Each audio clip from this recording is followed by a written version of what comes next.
afternoon. Thank you for joining us for today's Network After Work webinar, where our speaker, Mark, will discuss how to develop content that gets attention, engages, and drives sales. Mark has 15 years of experience across all areas of marketing, which started in the trenches, covering everything from content to analytics and advertising to automation. More recently, he has focused on branding, audience targeting, goal management, and overall marketing strategy. As part of Dakota Ridge Marketing, he works on cohesive marketing strategies with an objective of aligning each client's industry landscape, target audience aspects, brand pieces, and marketing plans to develop strong marketing foundations. He works with clients in diverse industries with a focus on achieving revenue and profitability goals. Without further ado, I will now hand it over to Mark. All right, thanks so much, Natalie. So I wanted to start off first of all, thank you so much for spending the time today to go through the webinar with me. I want to start off just with a quick agenda. So we're going to take a look at the big picture and just kind of lay out the why and how of content. And then we'll get into the 6 steps of content. And we're going to go through a lot of different aspects related to content in order to achieve the goals that we've discussed in the description. So really to have your content drive attention in the marketplace, to engage readers, of course, and then be a revenue generator. This is actually the process that we use for our clients. Hopefully you guys can take from it as needed for your business. And because of really the depth of some of these pieces, we'll have to skim through them, both from a time perspective and in order to not lose sight of kind of how everything fits together. And then if there's time at the end, we'll go through a couple questions, Q&A. So starting out getting into the big picture, you guys have probably heard this quote before, content is king. Content really is one piece of the bigger marketing picture, but in my opinion, it's actually the most important. So to me, content is king. It's definitely true. It's kind of an old, quote. I saw one recently that I like a lot more, which is content is the biggest shift in the math behind CAC and LTV. Just so you know, if you're not aware, customer acquisition cost is CAC and lifetime value is LTV. So there's a lot of kind of aspects to that quote, right? Every new customer has some sort of cost associated with obtaining them, and content can effectively lower that cost. So if you think organic content, drip emails, et cetera, and then LTV can also be enhanced with content. So if you think, retention-based and kind of upselling or cross-selling based content, let alone advocate-based content that brings everything full circle to bring in, new customers and lower the acquisition cost even more. So there's a lot of pieces, I think, to content that can be used here. I also wanted to just go through kind of why it's important. I'm definitely a kind of stats kind of guy, data, et cetera. I feel like, it shows the truth or the numbers behind things. So I pulled these 3 stats related to content. So content marketing costs 62% less than traditional marketing and generates about 3 times as many leads. 47% of buyers view at least 3 to 5 pieces of content before deciding to speak with a sales rep. And then 61% of customers who have made a purchase did so after reading a blog post. So to me, it just shows, again, the importance of content overall. So we also want to take a look at, and we're going to dive a little deeper into this in a second, but how content connects up with your overall marketing strategy. So, hopefully you've done some work prior to of just, building all these pieces of your marketing strategy. So your target audiences, your key messaging, your marketing plan, and your branding are all developed out. And those really help to support your content. Can you create content without these? Absolutely. But without these supporting pieces, your content just won't achieve anywhere near what it could. And then I also wanted to talk about, just again, big picture, the different stages and kind of how content plays into this from a stage perspective. So some of you may use a funnel for different stages. We use the bow tie as you see here. So it's kind of more of a growth marketing perspective. On the left, attention is someone, engaging with the company prior to providing any sort of contact information. A lead is more of a kind of a marketing qualified lead. They filled out a form, something like that. A deal is when they're a sales qualified lead. And so they're actually speaking with sales at that point. And then hopefully they, of course, become a customer. Then we still want to be marketing to people after they're a customer in order to retain them, to upsell or cross-sell them based on whatever product or service you're selling, and then have them as advocates, right? Telling other people about the company. So the content that we're discussing today is used, mostly in attention, but it's also for the other stages, definitely. And as you go through kind of the funnel or the bow tie or whatever you may use, really there needs to be this shift from educational to kind of persuasive content, right? Up front, they don't want to hear a lot about your business. They just want to solve their problems. And then as they get to know your business and there's a deeper relationship there, then you're going to try to obviously persuade them more about the reasons to go with your business from a sales perspective. So let's jump now into the 6 steps to content, okay?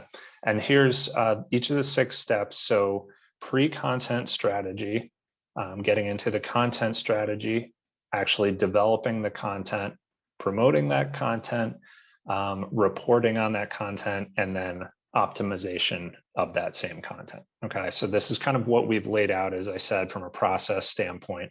Up to you guys if you do want to use it or pull anything that you can from this. So jumping right into pre-content strategy. And I talked a little bit about this, as I said earlier, from the kind of overall marketing setup. Once you pull this together, you don't have to look at it for a little while. It's there for you, and you can use it to support your content. So audiences, hopefully you've gone through this already, this process of kind of generating, who are your target audiences, who are the personas.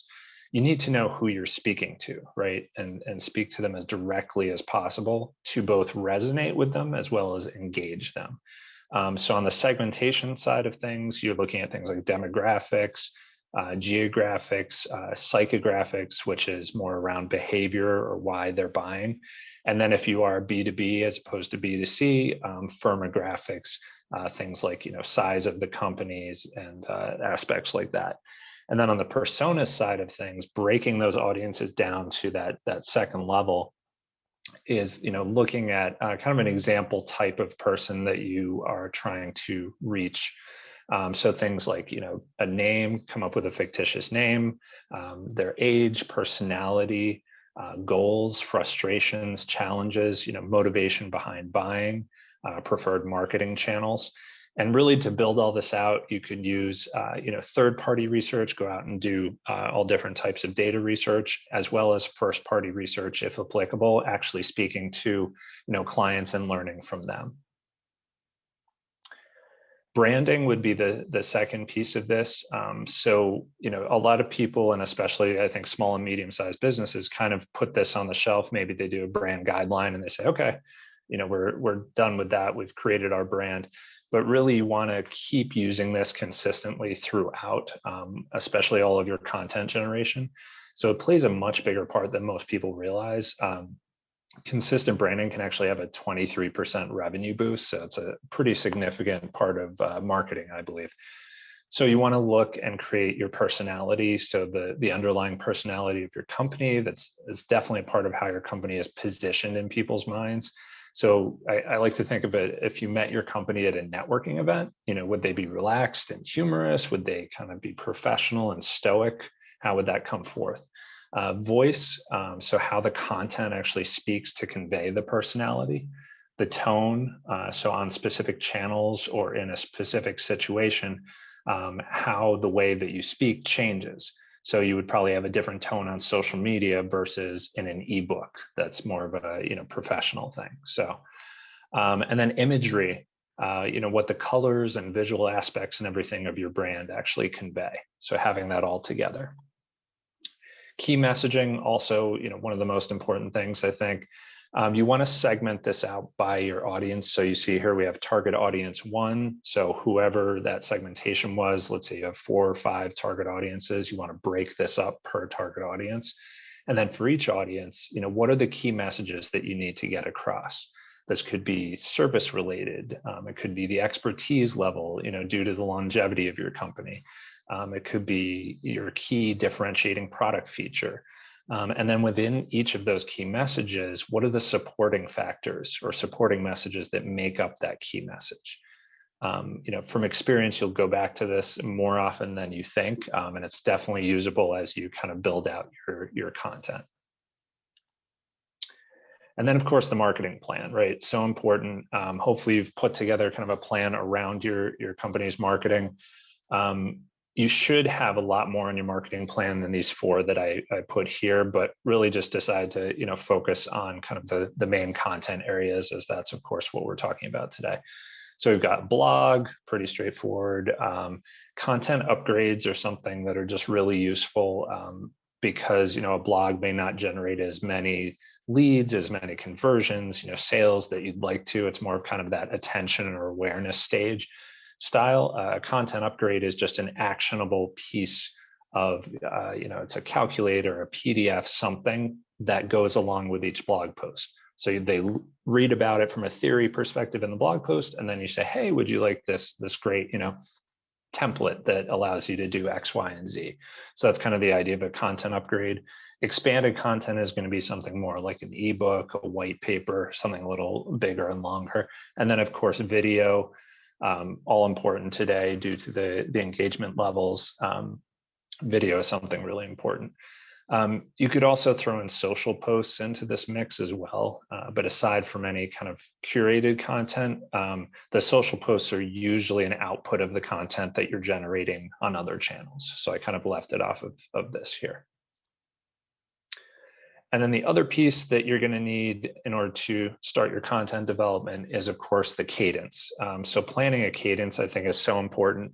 One of the big things with marketing, to be successful at marketing, is consistency, right? And so many people struggle with this, is that consistency side of things. So how often are you going to need to put together these types of content, right? It helps to have a plan around the cadence, as not only it serves to get you in a routine of building and publishing the content, but also serves to help the platform algorithms actually get used to that cadence and know that you're putting out consistent content. And that's going to be really important as you build and grow. So the cadence is going to be determined based around, your type of business, the channel regularity. Obviously, on a social media post or social media, you're going to be posting a lot more often than on a blog post, than on some sort of, expanded content like a white paper or something. And then the number of audiences and personas is also going to play into the cadence, and then just the resources that you have available to you in order to actually build out the content. So getting into the content strategy now, which is really, how to develop a plan around what you're going to provide content on. And there's really 2 ways to tackle this. And I think personally, using both is best. And those 2 ways are qualitative and quantitative, and looking at both of those in order to kind of plan what are we going to be talking about here. So we're going to cover qualitative now, and then I'll get into quantitative a little later. So this is just a templated workflow that we use to generate both content topics and content clusters. And we'll get into that in a second. So really, personas pulled directly from the previous segmentation work that we just talked about. Looking at goals. So for each persona, what are they trying to achieve? And that can be pulled from the persona work as well. Challenges for each persona, what is standing in their way or in their way of achieving those goals? Questions, what questions will they be asking in order to solve their challenges? Solutions, what are the answers to those questions? And then your role in the solution. So what features, what services, what products, what information do you have that can actually solve this issue for them? And so from a process perspective, personas, goals, and challenges, all of those, as I was saying, should be pulled directly from the segmentation work that you've done previously. For developing the questions based, or excuse me, you can develop the questions based on the goals and challenges. So you can look at, here's where I'm trying to go, here's the challenges. So what questions would they normally be asking to alleviate those challenges? And then If possible, you can also supplement the challenges and questions with first-party data. So meaning you can actually talk to or call or survey your customers in order to see what their top challenges and questions they're asking are. I just want to make sure that you don't kind of always believe that you know exactly what the customers need, a la kind of Steve Jobs in a way. But I think it's important to use the information that you have from an industry perspective, as well as always pulling information from your customers if you can. And then for the solutions and the role in the solutions, it depends on the size of your company, but you can either come up with these answers based on your understanding of the solutions you provide to customers, or even ask your sales team. If you have a sales team, they're the ones on the front lines. How would they answer the questions the personas are asking? So pulling this all together from a qualitative sense gives a good kind of basis to move forward. So now that we have all that information, we're going to get into pulling together topics, right? Content topics. So you can use the solutions, your role in the solutions, and the goals from the previous step to develop topics that, in essence, move people from stage to stage down the funnel or across the bow tie, or however you see it. And really back to the idea of shifting from educational to persuasion as people go through the stages. So the solutions that you've come up with help to define the topics you should develop content on for the attention and lead stage.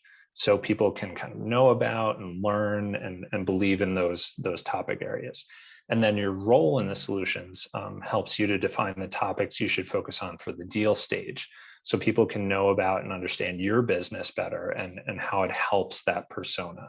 And then kind of bringing it full circle, the goals that they have help to define the content you can put together for the retention, the upsell, the advocate stages, really in order to support the connection between the products and services that you're providing and their set of goals. Okay, so you're actually saying, yes, we've solved your challenges, and you can now achieve those goals.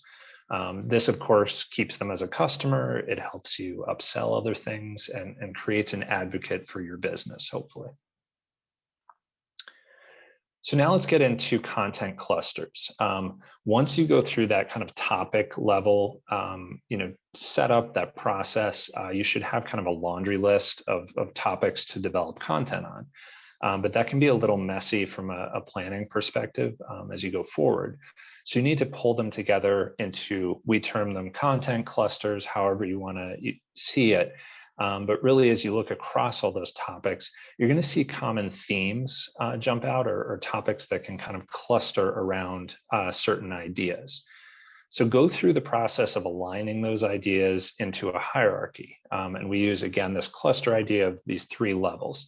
So the pillar, the content pillar, is kind of normally 1 to 2 words. It's that highest level topic or idea.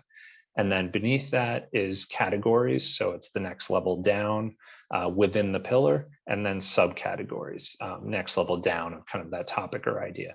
And the subcategories are within the categories, which are all within the pillars. So that's the hierarchy. Just from an example perspective, let's say you sell services related to consulting small businesses on growth. Okay. So a pillar could be business financials. The category would be accounts receivable, and then a subcategory would be something like ways to lower the turnaround time of my accounts receivable. Okay. Another pillar could be management, right? Category would be leadership, and then a subcategory could be motivating employees. So that's kind of that setup. And this is another way, you don't have to map it out like this at all, but I wanted to throw this in there just to kind of visualize it. This is really where you're trying to end up from a content perspective. So you've got your target audiences, as we talked about earlier in the overall marketing strategy. Then there's personas within those target audiences. And then each of those have pillars, categories, and subcategories within them. So really based on how you set up your audience and persona segmentation, you may have overlap, just so you know, meaning the same pillars align with multiple personas or multiple audiences, and that's totally fine. That makes perfect sense. The other thing I did want to talk about or mention was that each of these three levels, the pillar, the category, and the subcategory, will actually have content built for them. So it's not just kind of idea phase when you get there.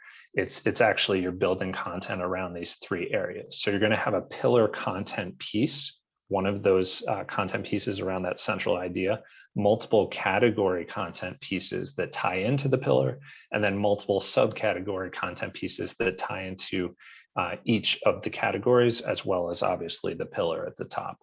And the idea here really is that your content is connecting just like our brains do. So how we learn and think is our brain actually moves things together into topics that connect to other related topics. And so you're proving your company as kind of very knowledgeable about everything related to that idea.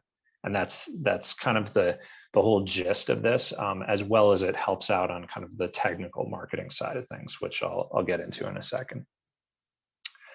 So as you actually build out the content in these clusters, the benefits are seen in multiple ways.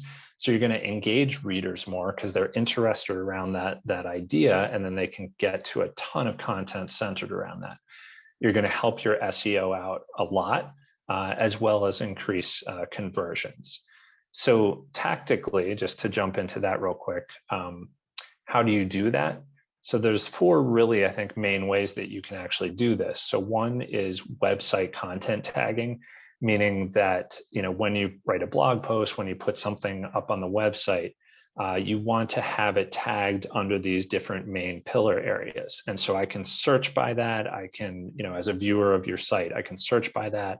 I can get to other content, and that's a good thing also, offer other content related to that, that pillar, that category, what have you, because they're going to keep engaging with that because they're interested in that. The page focus piece is really, hopefully your website is set up that you have your main products, your services, your, about us, your information, but then you also have pages that are audience and persona focused. So if I'm, back to the example, I'm a small business CEO looking for management help. I can actually, have a page that's for me. It's about CEOs and about all the issues they have with, management and how you can help me with that. So it's very focused. What you can do is not only give information about your services on that page, but actually push the content for them into that page focus. So you're doing it in both areas.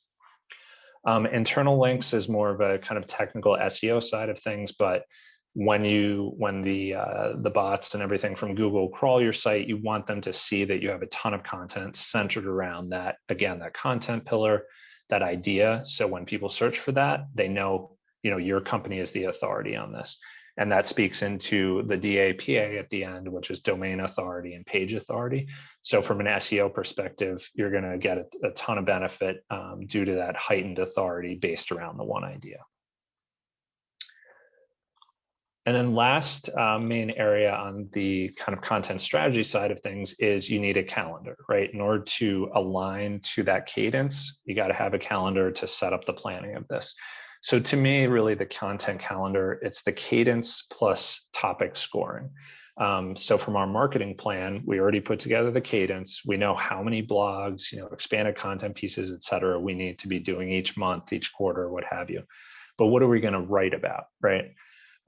So that's where you can use topic scoring. It's really in essence quantifying, all these different topics that you've laid out. It's a score based on normally three factors. One, which is how important the persona is to the business. Two, how important the topic is to that persona. And then three, how much unique value you can add to the topic. And that last one is kind of optional based on your business type. But you can see it's just saying the importance of it, right? From a revenue perspective, how important is that persona? How important is this topic to that person? And then that's the kind of content that we want to be generating. You can get into weighing these if you want, or you could just use a kind of simple and basic addition of the scores, do 1 to 10, lay it out, and then score each topic. And then when you look at it, what topics come out on top, and then you can take those and say, okay, when should they come into play based on the cadence, and that's how I'm going to build out my calendar. It's up to you on how often you like to plan out a content calendar. We like to go no longer out than a month, just so you can kind of be nimble to any industry related changes. But if you want to do it once a quarter, that's totally fine, I think. If you're just getting started with this kind of idea as well, whatever topic scored highest, or whatever you're deciding to write about next, or do a video on next, you're going to need to create the content pillar piece for that cluster if it's not done yet, because your category needs something to align to. And that's kind of this idea of building out content in these 3 levels. As well as needing to create the category piece for the subcategory if needed. So you just want to make sure that that hierarchy is kind of set up as you go forth. So let's get now into the content development. The SEO phase, this is really where we're getting into that quantitative side of things. This can either be done as part of the monthly planning, or once you start to develop a content piece. So I threw it into the development process, but it could really go into either side of things. So we discussed qualitative and quantitative earlier. As I said, this is the quantitative proof around these topics, and kind of which words am I going to be using to drive the SEO. So the whole point of content, of course, is to drive attention. It's to develop the leads, nurture them, get sales. If you're on the B2C product side, get those, immediate conversions. SEO is a huge part of that. So that's when we get into kind of the keyword planning. You could use Google's keyword planner. If you have another SEO tool, that's wonderful. Start with the topic for your content piece, and then look at where it lies in that content cluster. So your pillar, your category, and your subcategory. That'll really guide your kind of potential keywords for the piece. And then for each content piece, you're looking to have 2 levels of keywords. One is the short tail, as you see there, and then one is long tail. Short tail is kind of 1 to 2 words, something like business finance, as I said. And then long tail is going to be 3+ words, more around how do I lower the turnaround time of my accounts receivable, right? That's going to be more of a long tail. So going through the chart, they really do both play their part. So you want to have short tail and long tail within each content piece. The short tail is going to have that high volume, right? So if someone's searching for business finance, there's going to be a ton of people looking for business finance, but your article or your piece of content may not align perfectly with what they're looking for, because that's a pretty broad term. So you have a high volume of searches for that. But really, as you see with the check marks, long tail kind of takes the cake for everything else. There's a lower competition for those more specific terms. There's a high focus, there's lower cost if you're getting into ads, and then there's a higher conversion rate because you're really aligning perfectly and resonating with what they're actually looking for. So once you've got your keywords down, you want to get into the idea phase, really getting down what you're going to be developing from a content perspective. So what ideas are you trying to get across? What's the objective of the content? What aspects of the topic do we need to talk about? How do you make this topic engaging? What type of content needs to be created? And then, is there an option to repurpose content that you've already put out there, as opposed to, starting from scratch and developing something new? Usually the channel that you're on is going to dictate kind of the content type, as we talked about there. But also, I just wanted to throw a quick, plug in for interactive content, something that's, really doing a lot better these days and booming. So if you can create a quiz or a game or a calculator or something like that, it takes more time, but the engagement level and therefore the conversions are usually better. And I like using it more for the lead nurturing side of things than just kind of attention based content, but just wanted to throw that in there. So really getting together, getting down on paper, if you will, just what you're going to actually be putting together. And then actually getting into the development, the writing, the shooting of the video, what have you. Of course, there's a ton that goes into the actual building of the content. That could be its own webinar in and of itself, but I wanted to just touch on it from a high level right now. choose your builder, number one. So if you already have someone on staff or you already have someone, outsourced that you use, great. It's really kind of looking at in-house versus outsourcing. And then for outsourcing, are you going to be using an agency? Or are you going to be using, freelancers on Upwork or Fiverr or what have you? Really think about the resources needed based on the amount of content that you've put together, the cost, the time, the experience level, avenues to find the right person if you're going to go down this and find someone new. So just think about what you need there. And then what you're going to have to provide to them, whether it's in-house or outsourced, and maybe they may be doing this entire process themselves. But what they'll need is guidelines from that idea phase from the previous step, and then all of those kind of keywords. So they have, again, a guideline, an idea, this is where I'm headed, and then these are the type of things that I want to be throwing in there from an SEO perspective. So we have the keywords that need to be added in. Make sure they're not, or you're not keyword stuffing. That was kind of that old, way of getting search engines to find you. That doesn't work anymore. Place them sparingly when it makes sense. Use the title, the headers as needed for the top keywords. Think about the content cluster and use internal links to connect up the content piece with the other pieces in the cluster. That's kind of one of the big things that you need to do. And then you also want some outbound links because that just will help your SEO as well. And then the biggest thing that I see so many people falter on is reviewing it. So they'll write a piece of content, I'll say, oh, it took me hours, I'm done. Always review each piece of content, read through it, think through it, kind of pick it apart. I know when I've written, pieces of content, I'll take a bit of time and read through it. And I always find multiple things. I'm like, what was I thinking there? So you definitely want to review it. And then imagery. Apologies about the images there. But basically the idea here is, 90% of info transmitted to the brain is actually visual. So add in photos, diagrams, charts, et cetera, to get your point across. You already have an idea from the brand work earlier, or you have a brand guidelines or templates or something. What types of imagery or video should you be using? Make sure to add the alt text, for SEO purposes. If you haven't used Canva before, that's kind of a marketer's best friend if you don't have a designer on hand. And then, unfortunately, overall, and I think this is so important because so many blogs and different content pieces out there just have kind of like a header image, and then it's just a block of text.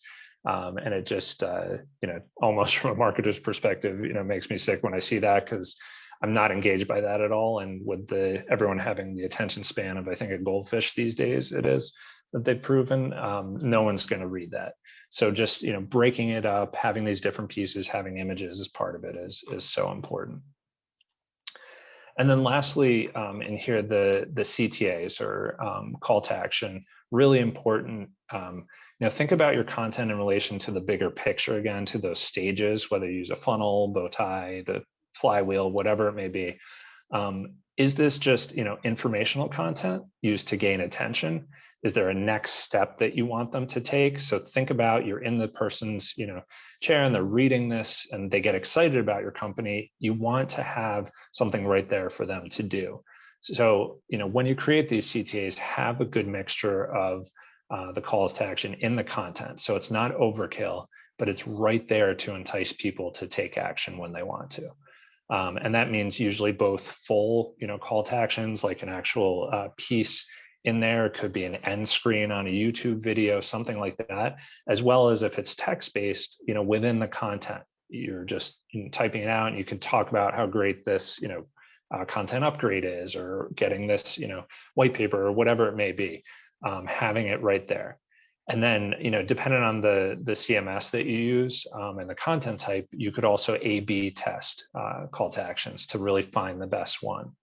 And then you just want to also think about and plan for developing any needed pieces for the call to action. So if it's, a form in the content, if there's a pop-up form that that's needed when they click a button, connecting up that lead info to your CRM.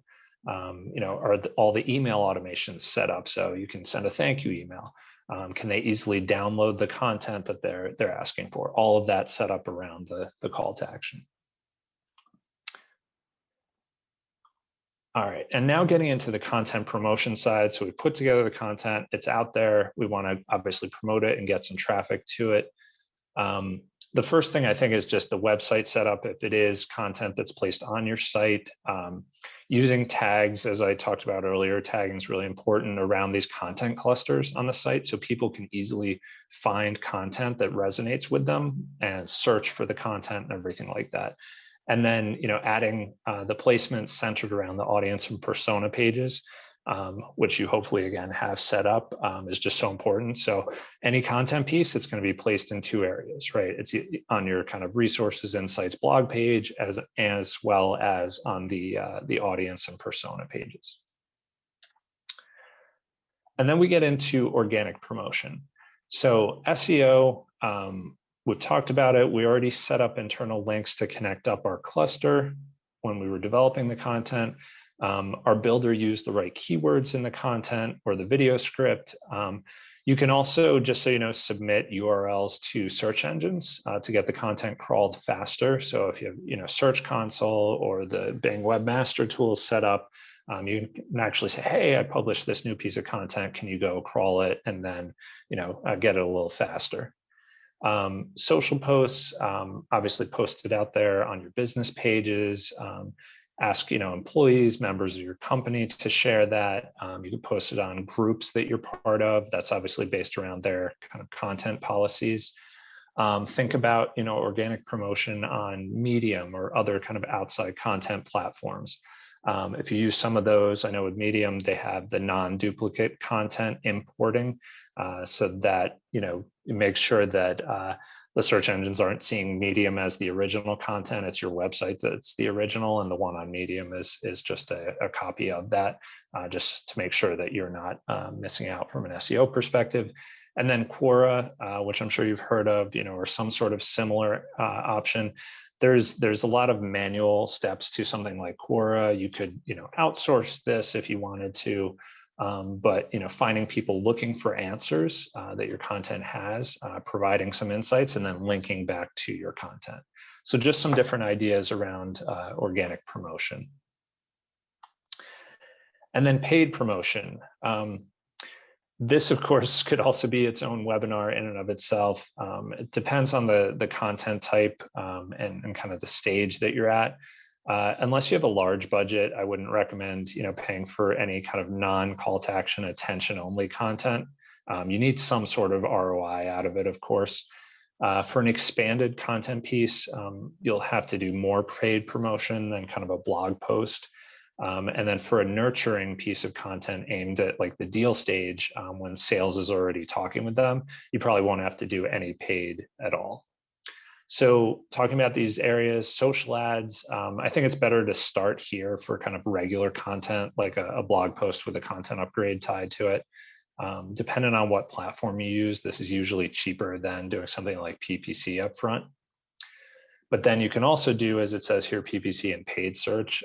This is really, as I said, better after getting some traffic with social ads or just organic traffic, because part of the quality score that they use for how much you pay for each ad is the ranking of the page already. So if you're getting traffic already, the cost is going to be lower. Obviously a good thing. If you do get into using PPC, there's kind of also this inverse relationship between PPC and SEO. So SEO takes time to really get going on the organic side. So you can kind of get that bump in some traffic using PPC after social ads if you want. And then as you see kind of SEO take off, then you can lower the PPC amount that you're paying there. And then lastly, YouTube ads. I think these are really just should be focused more on kind of that lead generation expanded content pieces versus any sort of regular posts. But video has such a high engagement rate. You can definitely get some good results using YouTube for those bigger content pieces.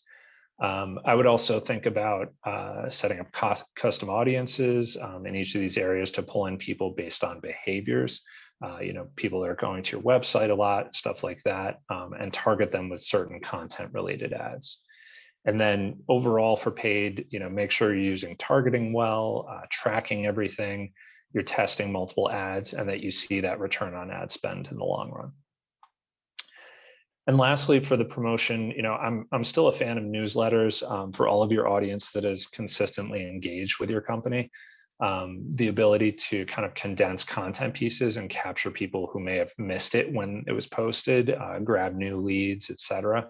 And you want to make sure, though, that your newsletters are aligned, again, with those audiences of personas with the different newsletter types. So don't send the same thing to everyone, is basically the idea there. Sorry about that. Content reporting. So align business goals with marketing metrics that include content. And what this is showing you is actually, we have a pyramid that we use, and I'll try to go off the top of my head with that, but it's basically a hierarchy to align the campaign and channel metrics up with the business goals. So on the top is kind of your mission, company mission. We've used OKRs instead of KPIs. So you've got your objectives, your key results, and then you're getting into the metrics side of things. So you want to make sure that those metrics, whether it's on a campaign, a certain channel, all meet up with your overall objectives and of course your company mission. Apologize about this. Nothing's coming through here. So the idea here is really to track the goals and the metrics. Make sure that tracking these and being able to easily visualize your progress is all set up. So what this was actually a dashboard. Whether you use something like Databox or Clipfolio or two of the big dashboard softwares out there. Basically, the ability to align all these different marketing channels and see, what's actually happening from a reporting perspective. So you can easily go in and see kind of everything in one fell swoop and kind of track how the content is actually going. Apologize about the images. Metrics wise, just some examples to align everything up. So traffic obviously is so important, and be able to kind of segment the organic versus paid traffic. SEO. So, dive into the organic side of things to see how you're performing via SEO. Google Search Console, I brought it up earlier.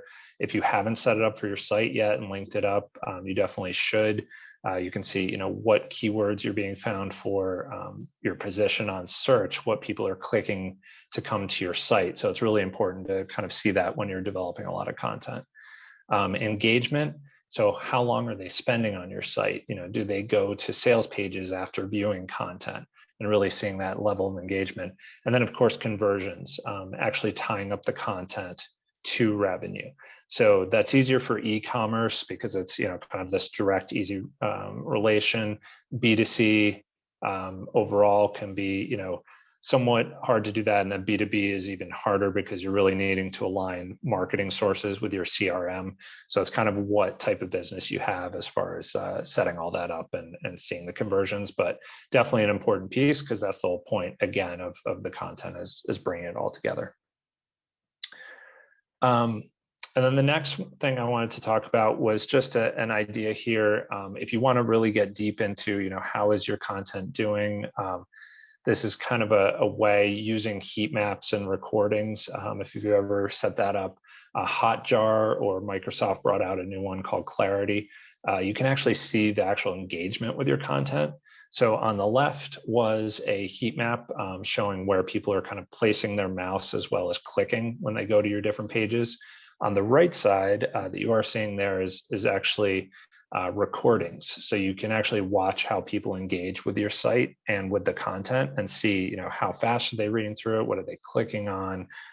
Everything like that. So it's kind of interesting, I think, to do that.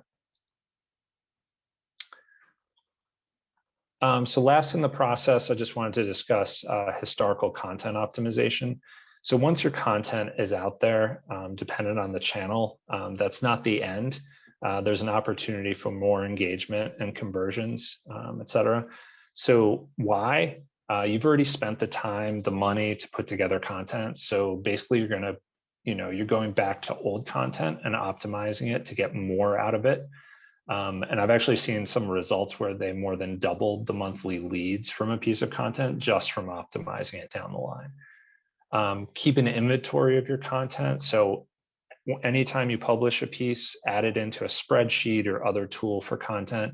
It enables both, potential repurposing of the content as well as optimization of that content. You have everything right there and you can see exactly what you've published. Review reporting. So really look for two areas as you go down this kind of optimization path. What content is getting traffic, but not converting? And then the second is what content is converting, but not getting a lot of traffic. So once you do that kind of, look at reporting and see, okay, which one is in each bucket. There's CRO, conversion rate optimization. So that's for traffic, but low conversions. It's getting a lot of traffic, but low conversions. So you can, review which keywords are the top used for traffic to that post, and then update the call to actions and the content with those keywords actually in them.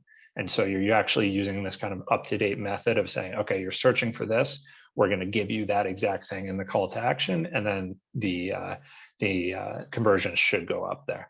And the chart that should be there is an example of one study of this, just kind of showing the difference in how things got a lot better. And the other thing is for the high converting but low traffic content. That's when you're going to go back into SEO. So go back to that historical content and update it based around, new information, new ideas, anything kind of updated.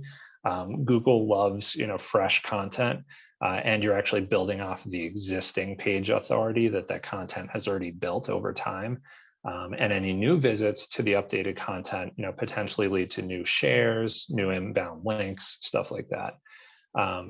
Study of, and the chart that should be showing here, is a study of monthly traffic across 6 posts that they did, and then they waited 30 days to let Google crawl and kind of rank the updates. And the chart is pretty good, I'll say, from seeing it firsthand.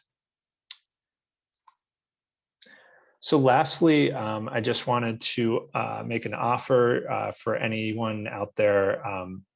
B2B companies, that's who we work with specifically, with 2 million plus in annual revenue. And normally the companies we work with are built on sales and referrals, and are looking to up their marketing game.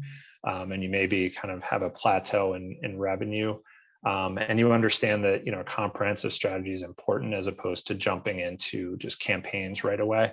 We have this complimentary strategy call, and it's pretty much I'll get on the phone with you for 30 minutes and just discuss your marketing and provide any kind of insights I can to move forward.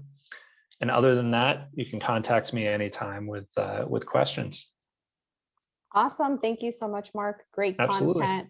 And then just to go over for the complimentary strategy call, the link for that is www.dakotaridgemarketing.com/complimentary-strategy-call for anyone interested in taking that free offer.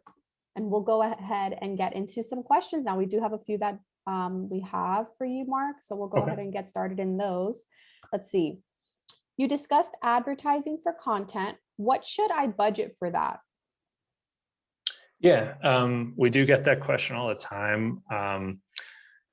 You should, of course, put thought into how much you can budget on ads, but more importantly, I'd kind of go down the route of using a small amount of money up front to test ads and any ideas that you have. So, use even $50, $100 just to see what works and what doesn't, and then kind of trim away the bad ads as you're going, and then put more money into the good ones and repeat that as needed, and kind of just watch it overall and make sure you're getting a good return on ad spend is obviously the main thing that you're trying to get to. Once you kind of have that good average return on ad spend, you can actually scale that ad or those good ads, and you'll care less, I think, about how much budget you need as much as how much you can scale the good stuff and the good return on ad spend ads, and how much revenue you'll get out of it. Awesome. Let's see. What if we don't know who to go with to develop content? So either we have too many people to choose from, or we really just don't even know where to start. Yeah, yeah. I mean, when you're looking across people for generating content, it's important, of course, to have the content be professional and well put together. As you work with different content builders, even if you yourself are not a great, writer or videographer, I think the first step is try putting yourself in the mind of your customer to see if they would think it was beneficial. And that's obviously really the outcome that you're trying to achieve is, it resonates with them and engages them. And then, that's one side. The other side to it, to me, is it all comes back to the metrics again and hitting those business goals. So aside from everything, we talked about today, if you brought somebody on board and you're working with an outsourced option, obviously, it's going to take some time to see results, but watch the metrics. If you're tracking things correctly, you'll be able to see who's working and who's not, and just ride it out with them. Perfect. And we can go ahead and take one more question. So how often should we be doing the historical optimization? Mm-hmm. Really, for the optimization, you want to give the original content time to rank and kind of gain some traffic and everything and get SEO going.